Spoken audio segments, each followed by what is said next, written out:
Welcome to Worldly Wonders, where we explore the world through the lens of geography. In this video, we'll be diving into the fascinating topic of how geography gave the United States power. From its expansive coastlines to its fertile farmlands, the United States geography has played a critical role in shaping its history and global influence. From its inception, the U.S. has been far from everything else, bounded to the east and west by oceans and to the north and south by friendly and militarily weak countries. This geographical advantage has meant that the U.S. has almost never been threatened on its home front, giving it the time to develop its government and political structure. But geography had a much deeper role in the formation of the United States than just its location.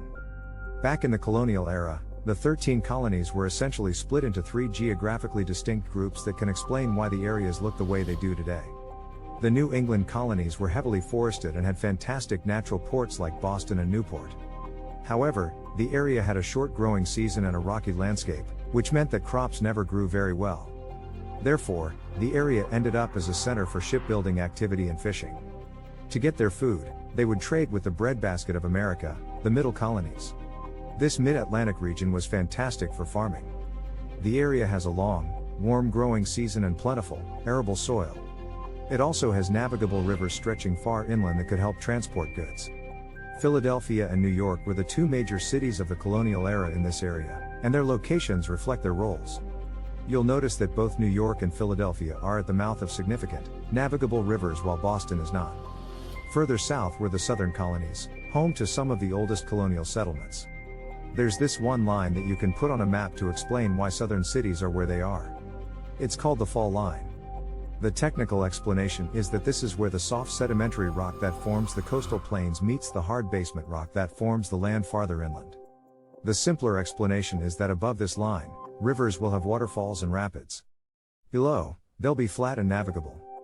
Baltimore, Richmond, Durham, Raleigh, Columbia, Augusta, and a bunch of smaller cities all sit almost exactly on the fall line. There are two reasons for this. The obvious one is that below these cities, the rivers were navigable, so colonists could get to the cities, but what was perhaps more important was that they were far inland, which gave them protection. Spain controlled Florida for much of colonial history and had a significant military presence. At the time, it was reasonable to think that they would continue their expansion by moving up the coast, so colonial cities in the south chose their locations in part based on natural fortifications. But some of the most significant events in U.S. history happened because of one fact: the South is hot. Very early into colonial history, settlers in the South figured out that the area was fantastic for tobacco cultivation, and England loved tobacco. The only problem was, tobacco is a much more labor-intensive crop than wheat or beans or corn. So the farmers bought in help. Just not voluntarily. The American South became one of the biggest destinations of the slave trade, and plantation owners were getting filthy rich.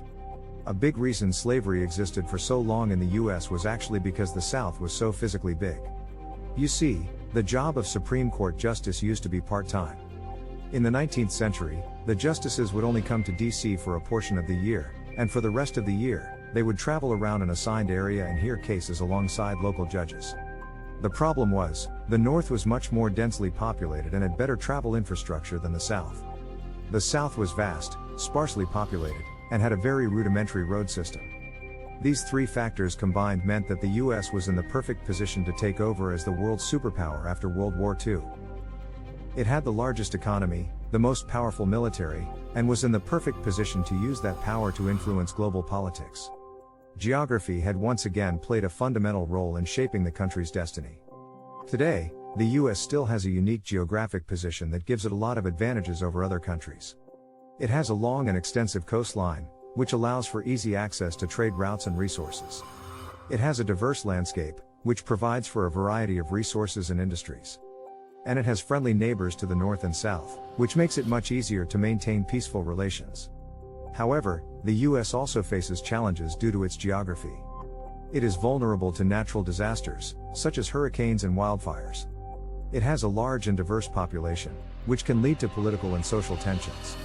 And it is often criticized for its role in global politics, as many view it as overstepping its bounds and imposing its values on other countries.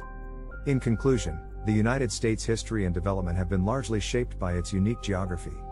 From the colonial era to the present day, the country's position relative to the rest of the world has played a fundamental role in its political, economic, and social development. While geography has given the US many advantages, it has also presented significant challenges, and will continue to shape the country's future in ways that we cannot predict. Thanks for joining us on this journey through the geography of the United States. We hope you enjoyed this video and learned something new. If you want to explore more of the world's geography and history, make sure to subscribe to Worldly Wonders and hit the notification bell. See you in the next adventure.